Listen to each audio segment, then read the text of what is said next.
Welcome to Unlocking Passion. Men Report. Let's begin with a new story.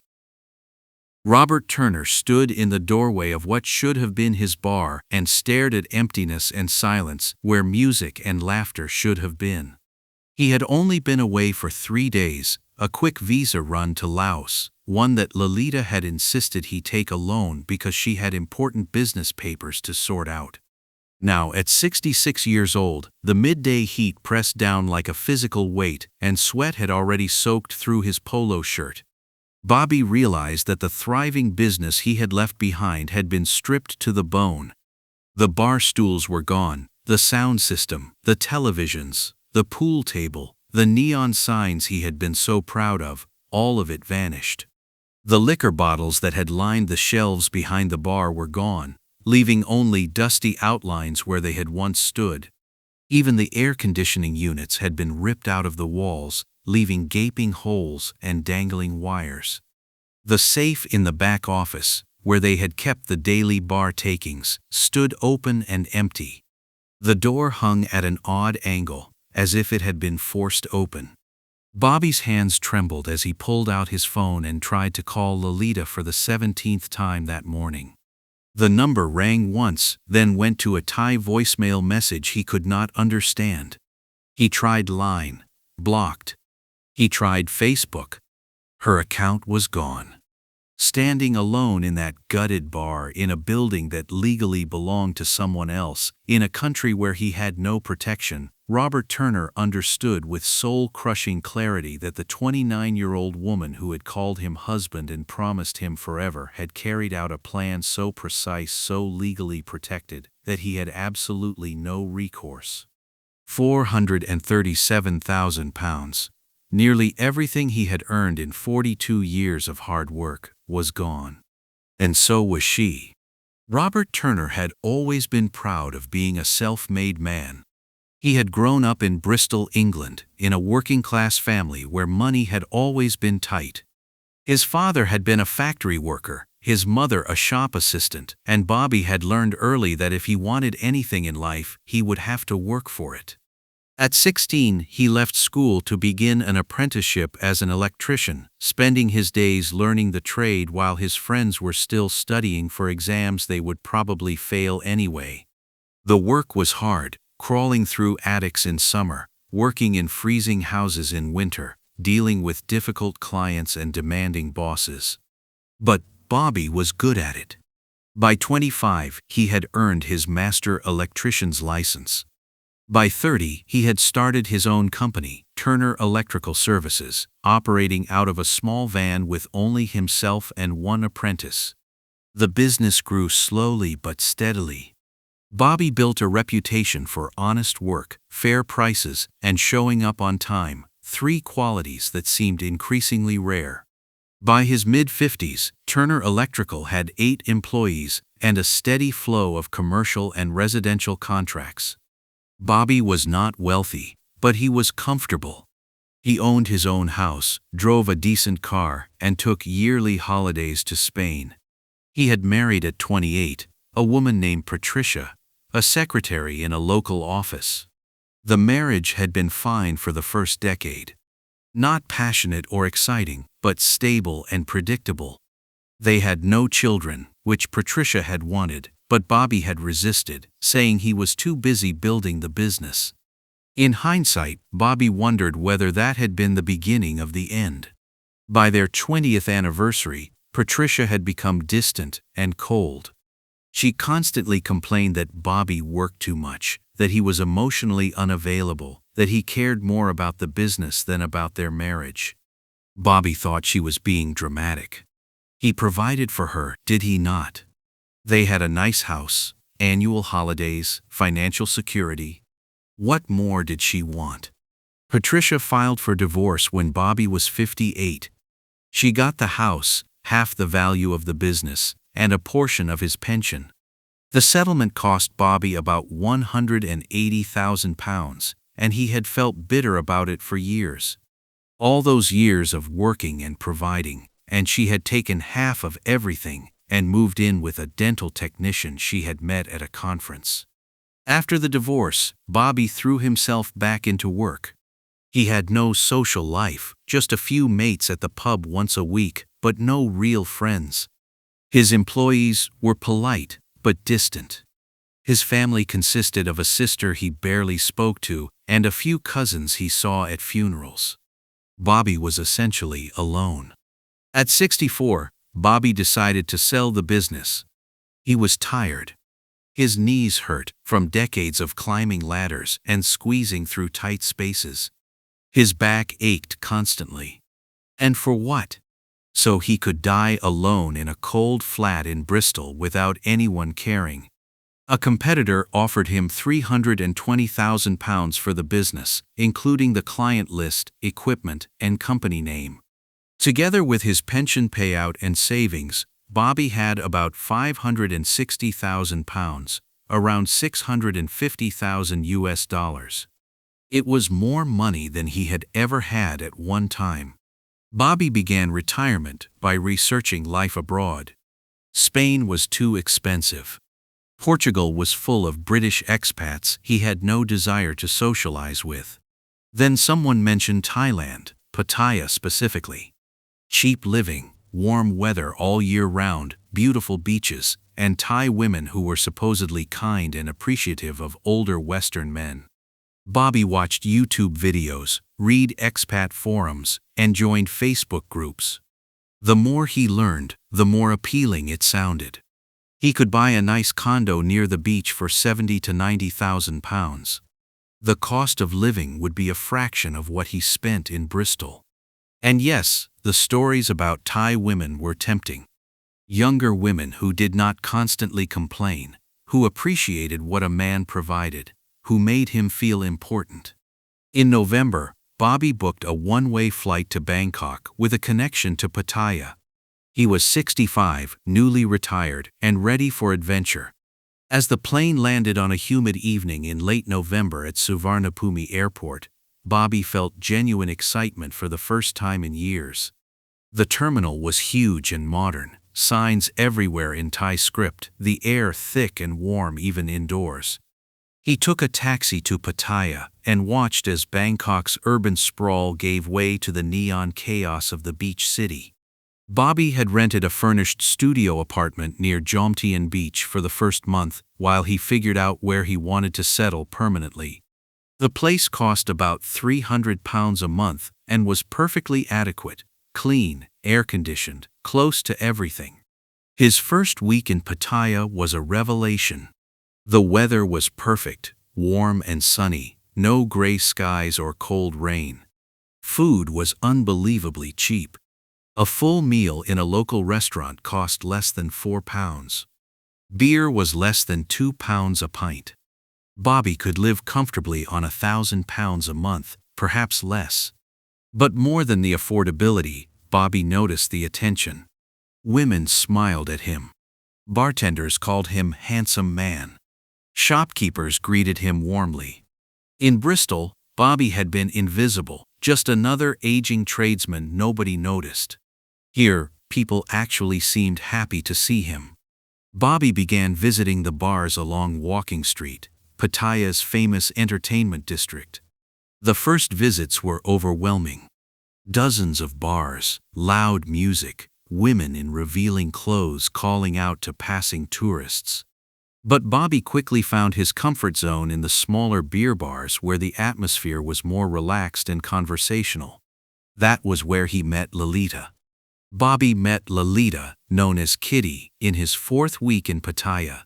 It was a Friday evening, and Bobby had wandered into a karaoke bar called Moonlight on Walking Street.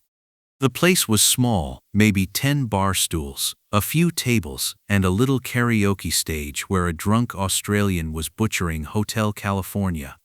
Bobby sat at the bar and ordered a Leo beer. A young Thai woman approached with a bright smile. She was petite and pretty, with shoulder-length black hair and a friendly manner that seemed more genuine than some of the other bar girls Bobby had met. "Hello, welcome Moonlight.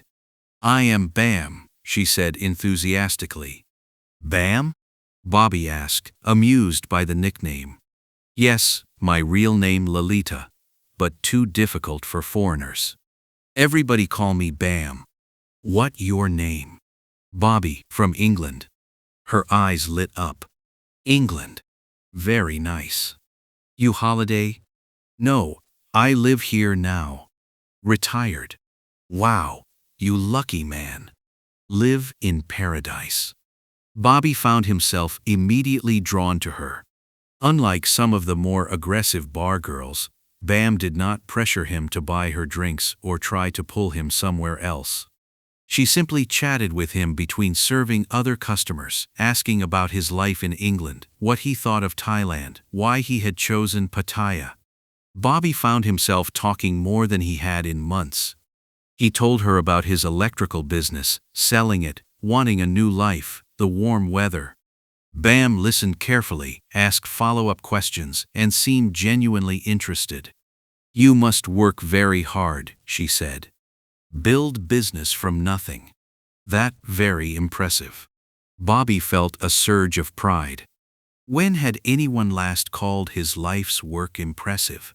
It wasn't easy, but yes, I'm proud of what I built. You good man. I can tell. Hard worker, honest person. Something about the way she said it, looking directly at him with those sincere eyes, made Bobby's chest tighten with emotion. Before Bobby left that night, Bam asked for his phone number. You come back. See me. Yes? I like talk to you. Bobby gave it to her without hesitation. Over the next 2 weeks, Bobby returned to Moonlight almost every evening. Bam always greeted him warmly, as if he were the only customer who mattered. She sat with him for hours whenever the bar was not busy, and they talked about everything. She told him about growing up in Udon Thani province, moving to Pattaya at 23 to find work in the bar industry because the money was better than factory work or cleaning. I not like this life, she said one evening, her voice heavy with what seemed like real sadness. But I must send money to my mother. She old, she sick, she need help. I only child. I have responsibility. Bobby felt a rush of sympathy. Here was this young woman doing work she clearly did not want to do, sacrificing her own dignity to support her family. It reminded him of his own work ethic, doing what needed to be done even when it was hard. How much does your mother need? Bobby asked. Bam looked embarrassed. No, I not tell you to ask money. I just tell you my life. I know, but I'm asking. How much? Maybe 15,000 baht a month for medicine and food, but I not ask. You not have to. Bobby did the quick calculation. 15,000 baht was about 360 pounds. Nothing, really. Let me help. No, I can't. But Bobby insisted, and eventually Bam accepted, although she made it clear she felt uncomfortable about it. You so kind, Bobby, but please, you not have to do this. You work hard for your family. That deserves respect. That night, Bam hugged him tightly before he left, her face pressed against his chest. You different from other customers, Bobby. You have good heart. Walking back to his apartment, Bobby felt something he had not felt since the early days with Patricia, as though he truly mattered to someone. If Bobby's story is already disturbing you, please subscribe to our channel for more true crime and romance scam documentaries from Southeast Asia. These stories reveal the real tactics predators use to destroy lives and drain life savings. By subscribing and sharing, you help protect others from making the same devastating mistakes. Click the subscribe button now and turn on notifications. By Bobby's second month in Pattaya, he and Bam were in a relationship. It started with Bam ending her shifts early to have dinner with Bobby at local Thai restaurants. Then she came back to his apartment, first for a few hours, then overnight. She brought a small bag of clothes and toiletries, and gradually her presence became a permanent part of Bobby's life. Bobby had never been happier. Bam cooked delicious Thai dishes for him, far better than the restaurant meals he had been eating. She cleaned his apartment without being asked, washed his clothes, and greeted him with genuine affection. She made him feel young, vital, important. One evening in early January, about 6 weeks after they had met, Bam brought up the subject of her bar work.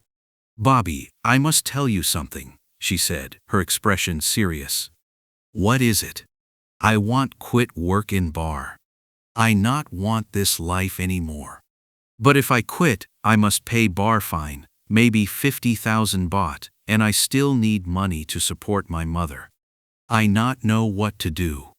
Bobby felt a protective surge. The idea that Bam was still working in that environment, dealing with drunk tourists and God knew what else, deeply troubled him. "How much is the bar fine?" 50,000 baht, maybe 1,200 pounds. "I'll pay it." "You should quit." Bam's eyes filled with tears. "Really? You do that for me?" "Of course. I don't want you working there anymore." She threw her arms around him and sobbed against his shoulder. "Thank you, Bobby. Thank you so much. You saved me." Bobby paid the bar fine the very next day, and Bam officially quit Moonlight. She moved into Bobby's apartment full-time, and for a while Bobby felt as though he had rescued her from a hard life.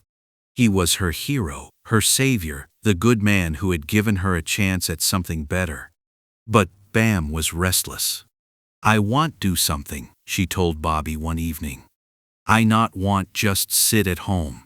I want work, earn money, be partner with you." "You don't have to work," Bobby said.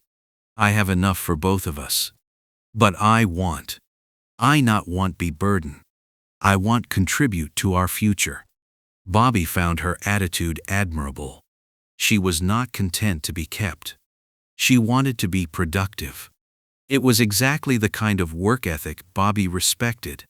In February, 3 months after Bobby arrived in Thailand, he made a major purchase, a 2-bedroom condominium in a modern building near Jomtien Beach. The place was beautiful. 9th floor, sea view, fully furnished, with a swimming pool and gym in the building.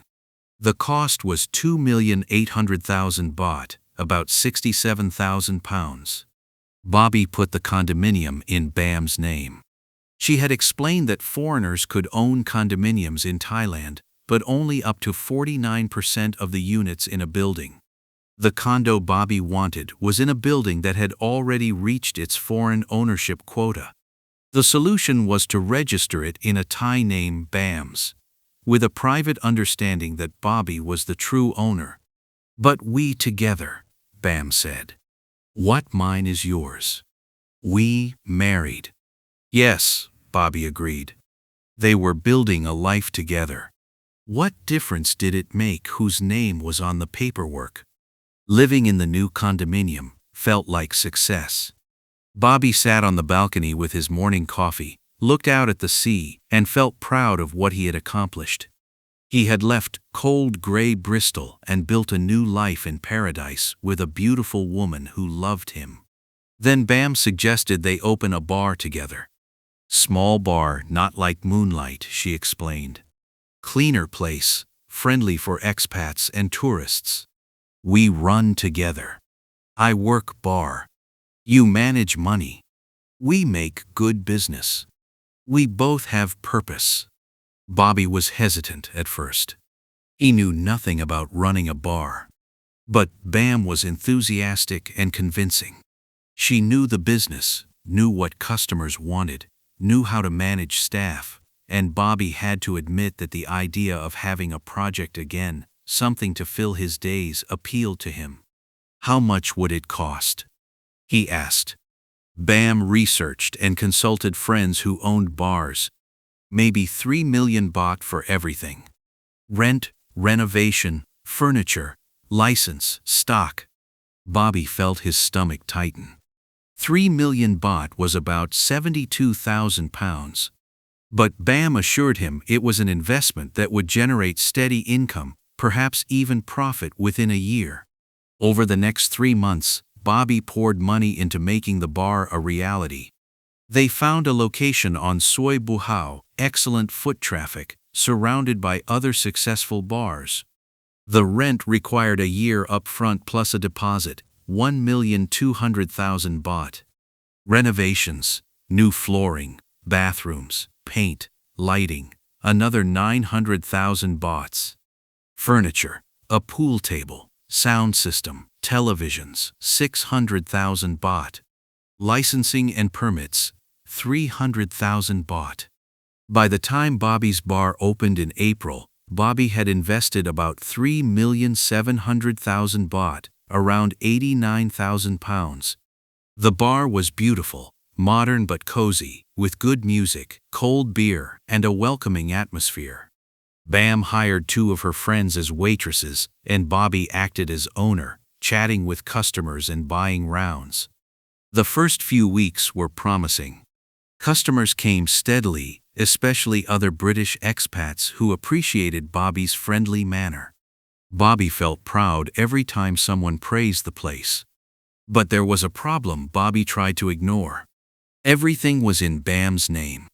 The lease, the licenses, the business registration, the bank account, everything legally hers because, as she explained, foreigners could not own bars without complex and expensive corporate structures. But our bar, Bam assured him. We partners. I never do anything without you knowing. You my husband. Bobby believed her. Why would he not? They lived together. They had built this together. She called him her husband. They had even begun talking about making it official, a small wedding ceremony in her home province, maybe adopting a child once the business was established. Everything felt real, solid, permanent. Bobby had no idea he was living inside an elaborate illusion. In August, 4 months after Bobby's bar opened, cracks began to appear in the foundation of Bobby's dream. The bar was busy most evenings and bringing in decent revenue. Bobby estimated they were making about 250,000 to 300,000 baht per month in gross sales. After expenses, rent, staff wages, utilities, restocking liquor, they should have been making at least 80,000 to 100,000 baht in profit. But the bank account never seemed to reflect those numbers. Every time Bobby asked to see the business finances, Bam had explanations for why the money was lower than expected. Unexpected licensing costs, equipment repairs, higher rent increases than anticipated, advertising expenses to attract more customers. Business need time grow, Bam always said when Bobby expressed concern. We must reinvest now. Profit come later. Bobby wanted to believe her.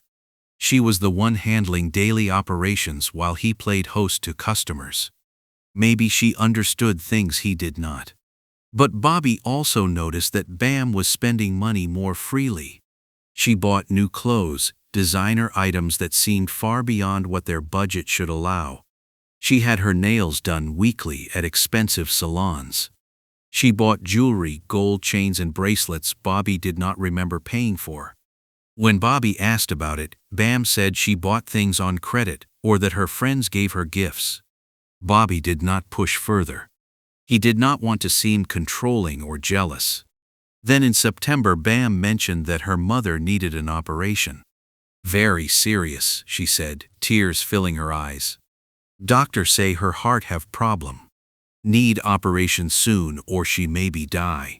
Bobby felt immediate fear and sympathy. How much does the operation cost?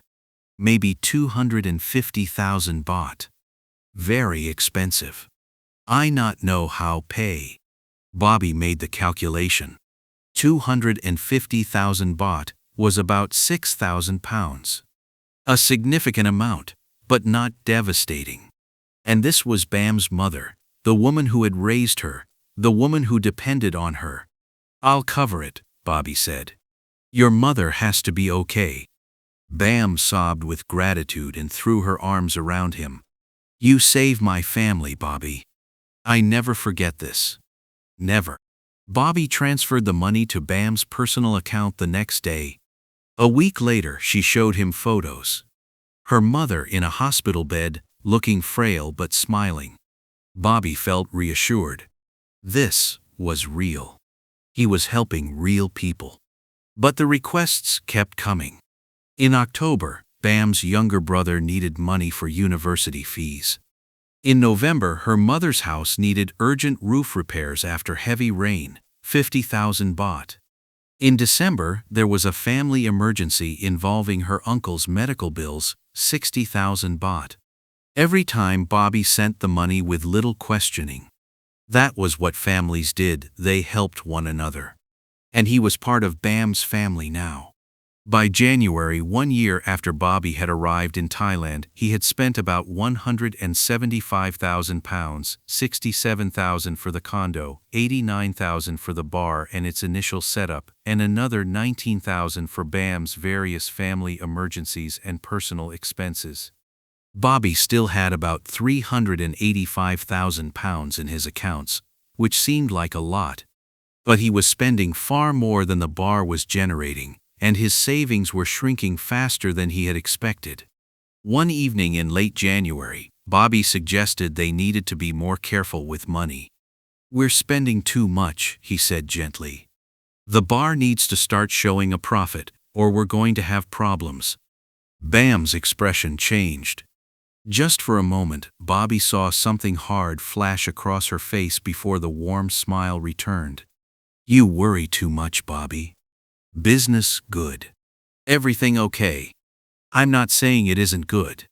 I'm just saying we need to watch our spending. You not trust me." Bam's voice took on a wounded tone. "You think I steal from you? No, of course not. I just want us to be smart.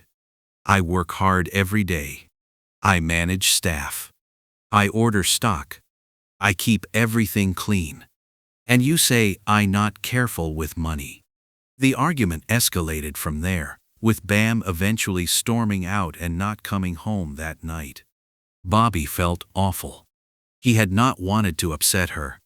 He had only been trying to be responsible. The next morning Bam returned, apologized, and said she understood his concern. "I try be more careful," she promised. "We partners. We do this together." Bobby felt relieved, crisis averted. But the pattern continued. More requests, more spending, more money flowing out, while very little seemed to remain. By March, Bobby had less than 300,000 pounds left in his accounts. In 16 months, he had spent nearly half of his life savings. That was when Bam suggested Bobby should make a visa run. At the end of March, Bobby's tourist visa was approaching its expiry date. Since arriving, he had been staying on consecutive tourist visas, and Bam pointed out that he would have to briefly leave the country and return to get a new stamp. "You go Vientiane," Bam suggested. "Easy trip, 2-3 days. I look after bar while you away." Bobby had been putting off the visa run, but Bam was right. He could not let it expire. "Come with me," he suggested. "I can't leave bar," Bam said. "We have big group booking this weekend. Russian tourists. Very important. I need make sure everything perfect." Something felt wrong to Bobby, but he could not articulate why. He told himself he was being paranoid. Bam was running the business. Of course she had to stay. "All right," Bobby said. "I'll go alone. I'll be back in 3 days." Bam kissed him deeply. "I miss you already, husband." Bobby packed a small overnight bag and took a bus to Vientiane, Laos on a Wednesday morning. The journey was long and uncomfortable, but Bobby spent most of it dozing or reading on his phone. He crossed the border, got his new visa stamp at the Thai embassy, and spent 2 nights in a cheap guest house in Vientiane. The city was interesting, less developed than Bangkok, more relaxed, with French colonial architecture and good food. Bobby tried to call Bam each evening. She answered on the first night and said everything was fine, the Russian group was happy, the bar was busy. But on the second night, she did not answer. Bobby texted her. "Everything okay?" No reply. He tried line. The messages showed as sent but not delivered. On the third day, Bobby felt anxious for reasons he could not explain. He tried calling again. The phone rang once and went to voicemail. He tried line again. The messages were not being delivered. Bobby cut his trip short and took an earlier bus back to Pattaya, arriving Thursday afternoon instead of Friday morning as planned. He went straight to the bar. What he found sent his stomach into free fall. The bar was locked. Not just closed for the afternoon, locked with a heavy padlock Bobby did not recognize and a sign in Thai hanging on the gate. Bobby stood on the street staring in confusion. Why would the bar be locked in the middle of the day? Where was Bam? Where were the staff? He pulled out his phone and called Bam, straight to voicemail. He tried line, message not delivered. He tried Facebook. Her profile showed as unavailable. Panic rose. Bobby asked a passing street vendor to translate the sign on the gate. It say closed. Sold to new owner. The vendor said in broken English. Bobby felt as if he had been struck. Sold? What do you mean sold? The vendor shrugged and walked away. Bobby fumbled with his keys, tried to unlock the gate, but his key did not work. The lock had been changed. He peered through the bars and saw emptiness. The bar stools were gone, the sound system, the televisions, the pool table, everything. The place had been completely stripped. In a state of shock, Bobby went to the condominium. Maybe Bam was there. Maybe there was an explanation. Maybe all of this was some misunderstanding. But when he arrived at the building, the security guard stopped him in the lobby. You cannot go up, the guard said. What? I live here. Unit 903. Not your unit. Owner changed. New lady moved in yesterday. She say you not allowed. Bobby felt his legs go weak. New owner? I'm the owner. I paid for that condo. The guard shook his head. Condo in Miss Lalita name. She sell to new owner. Everything legal. You must go now or I call police. Bobby stood there, unable to process what he was hearing. The condo he had paid £67,000 for had been sold. Sold by Bam. Without his knowledge, without his consent, because it had never legally been his. It had always been hers.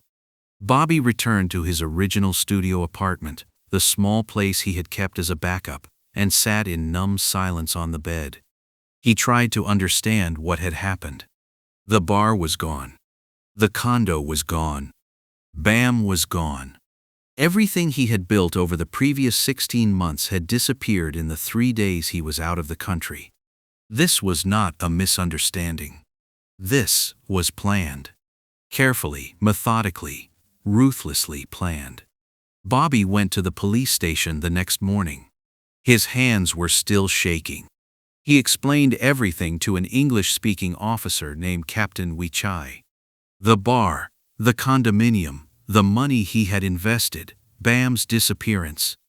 Wichai listened patiently, took notes, and finally delivered the devastating verdict. Mr. Turner, I understand you upset, but legally very difficult situation. The condominium registered in her name. Thai law. She can sell property in her name. The bar business registered in her name. She can close business, sell equipment, do what she want. Unless you have written contract saying you own her, we cannot help. But I paid for everything. I have bank transfers. Transfer to her personal account or business account. Both, depending on what it was for. Which I sighed. Legally, those transfers are gifts or loans. Without contract, very difficult prove you owner of anything. What about the fact she disappeared? That she sold everything while I was out of the country? Not illegal. Owner can sell property. Owner can close business. Timing suspicious, yes, but not criminal. So you're telling me there's nothing you can do? I make report, but I tell you honestly, probably you not get money back. Best advice, find lawyer. Try civil court. But civil case take years, cost much money, and even if you win judgment, if she have no assets, you get nothing. Bobby left the police station hopeless and went straight to a law office recommended by another expat. The lawyer, a Thai solicitor named K. Sombert, who specialized in foreign client cases, reviewed Bobby's documents and confirmed what the police had said. Everything is legally in her name, Mr. Turner. The condominium, the business, the bank accounts. Under Thai law, she has not committed a crime. She has simply exercised her legal rights as the owner. Can I sue her? Bobby asked desperately. You can try. We can file a civil fraud claim or breach of verbal agreement. But proving fraud is extremely difficult without written evidence of an intent to deceive. And if she has left the area or has no assets, a judgment in your favor may still be worthless. How much would a civil case cost? Initial fees around 200,000 baht. If the case goes to trial, perhaps another 300 to 500,000 baht over 1 to 3 years. And again, even if you win, enforcement is almost impossible if she has no seizable assets. Bobby felt crushed. So she just gets away with it. Sombert spread his hands. I wish I could give you better news. This is, unfortunately, very common. The scam was completely legal because you voluntarily put everything in her name. I am very sorry. Bobby hired a private investigator, a former police officer named Kun Somchai, who specialized in tracking scammers. What Somchai discovered in 2 weeks shattered every hope Bobby had left. Lolita Bam Kitikun was not who she claimed to be. She had a documented history of targeting foreign retirees, especially British men. Somchai found evidence of at least 5 previous victims over the past 6 years. Men Bam had met in bars, lured in with her rescue story, persuaded into investing in businesses or property in her name, and then left with nothing. The pattern was always the same: meet in a bar, play the struggling girl trying to change her life, move in together, convince the man to register assets in her name for legal reasons, slowly drain his accounts through family emergencies and business costs, then disappear once the money was gone. Total theft across all victims, well over £1 million. Somchai also uncovered the truth about Bam's supposed family emergencies. Her mother was not ill. In fact, her mother had died 3 years earlier. The hospital photos Bam had shown Bobby were stock images found online or pictures of someone else's relative. The brother who needed university money did not exist. The family house that supposedly needed roof repairs actually belonged to Bam's real boyfriend, a Thai man in his 30s who owned several properties purchased with money from her scams. Even the bar's income had been manipulated. The business was doing better than Bam reported, but she had been skimming cash daily and reporting lower revenue. While Bobby thought they were barely covering costs, the bar had actually been generating healthy profits. All of it was going into Bam's personal accounts. She professional, Somchai said grimly. She studied targets, a just approach for each man, make everything look legal so no criminal case. Very clever, very careful, very successful. Where is she now? Bobby asked, his voice hollow. Ko Phangan. Living in house with boyfriend. They buy house last month. Pay 1 million baht. Your money. Somchai showed Bobby recent photos from Ko Phangan. Bam at a beach club, wearing expensive designer clothes, laughing with her boyfriend. She looked carefree, untouched, completely unaffected by the destruction she had left behind. Bobby stared at the photos for a long time, then closed his eyes. I want to meet the other victims, he said quietly. The men she did this to before. Sumchai arranged a meeting. 4 of Bam's earlier victims agreed to speak: Trevor from Australia, Colin from England, Hans from Germany, and James from Scotland. They met in a cafe in Pattaya, 5 men all ruined by the same woman. Their stories were almost identical to Bobby's. Different details, different timelines, but the same core scam carried out with surgical precision.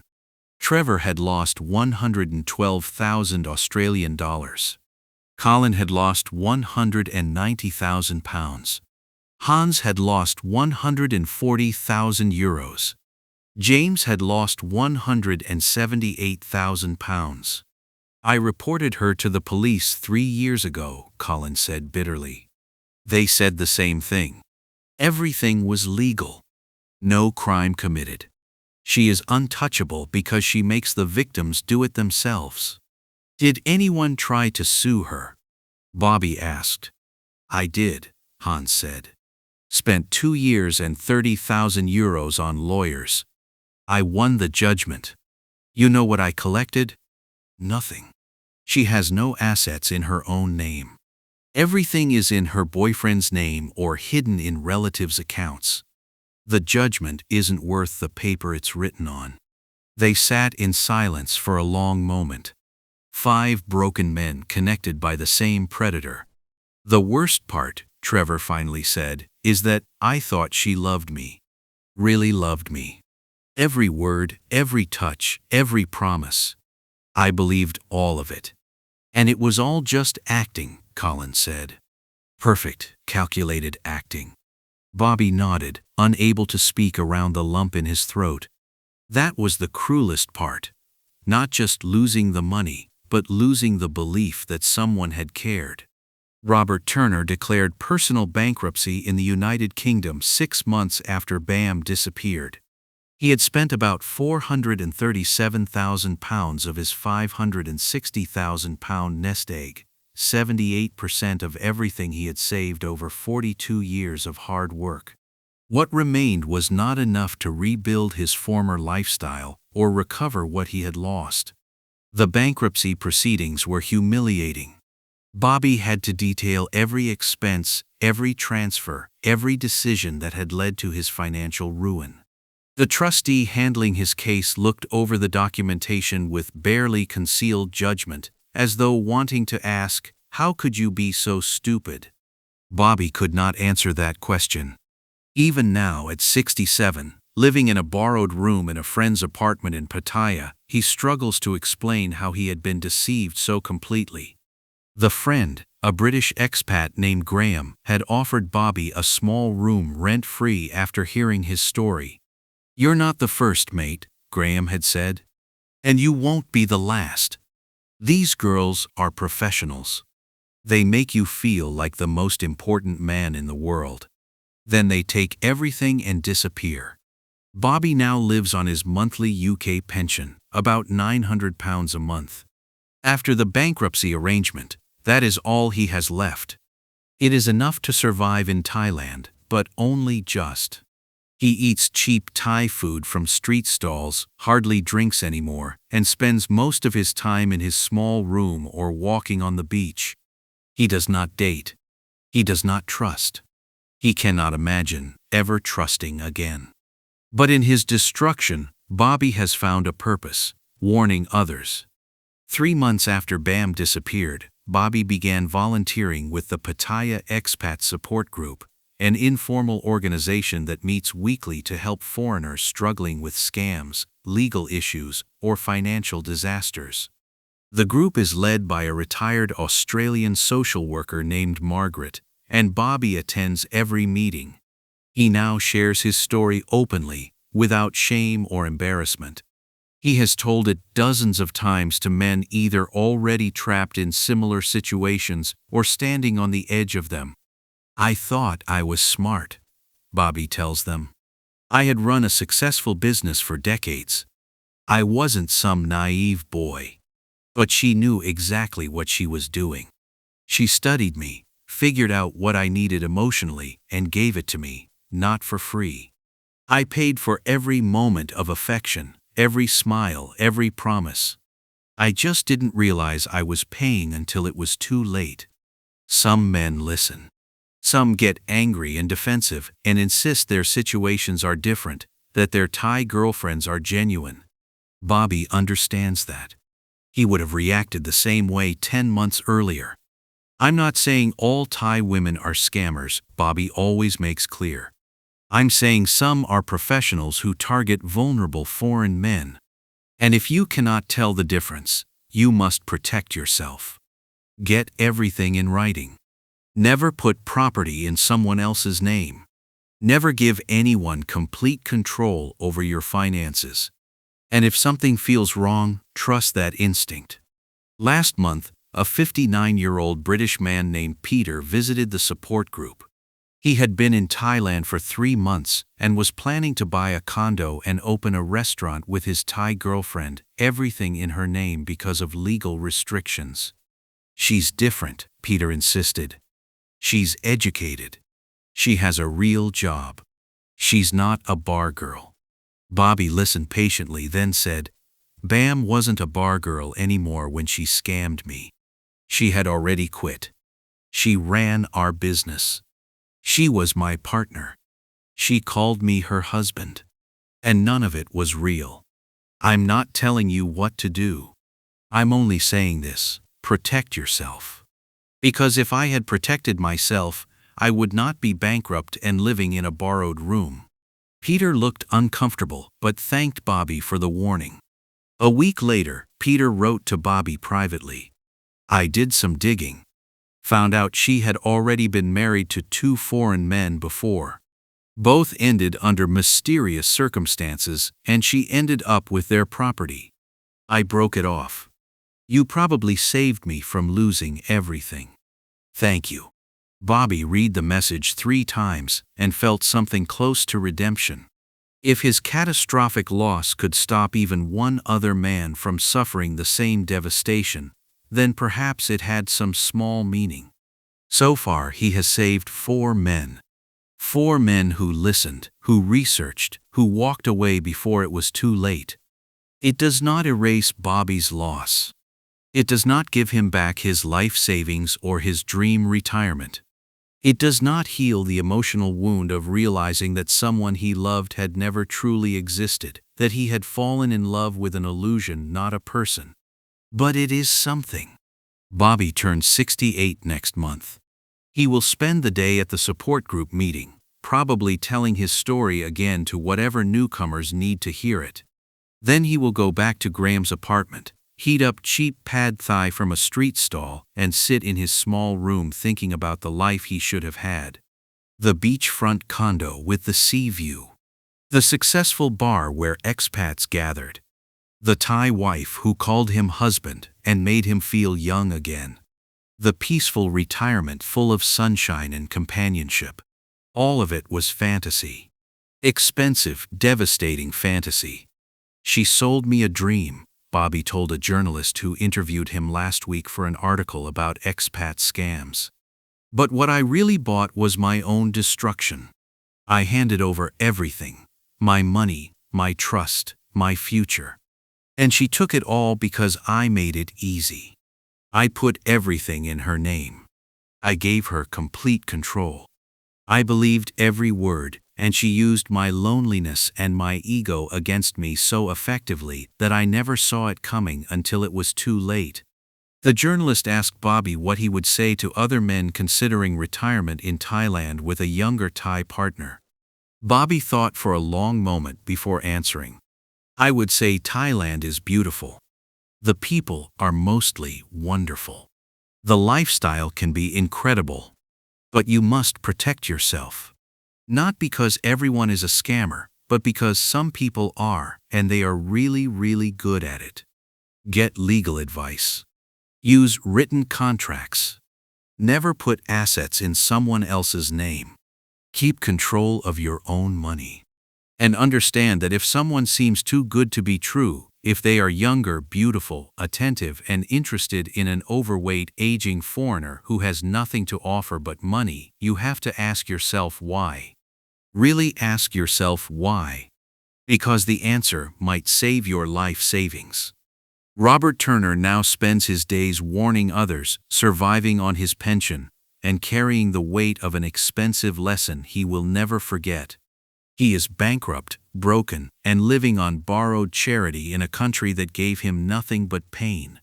But he is still here, still surviving, still warning others. Because if he can prevent even one more man from making the same mistakes, then perhaps his downfall will not have been completely meaningless. Perhaps there is some small redemption in that. If Bobby's story moved you, please subscribe and share this video widely. Romance scams destroy lives every single day, and they are becoming more sophisticated and harder to recognize.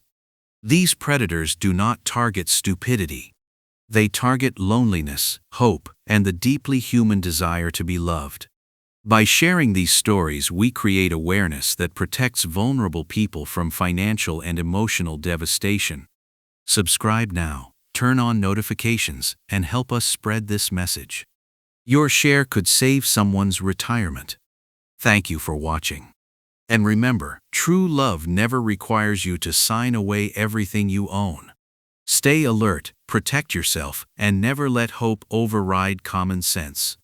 Stay safe out there.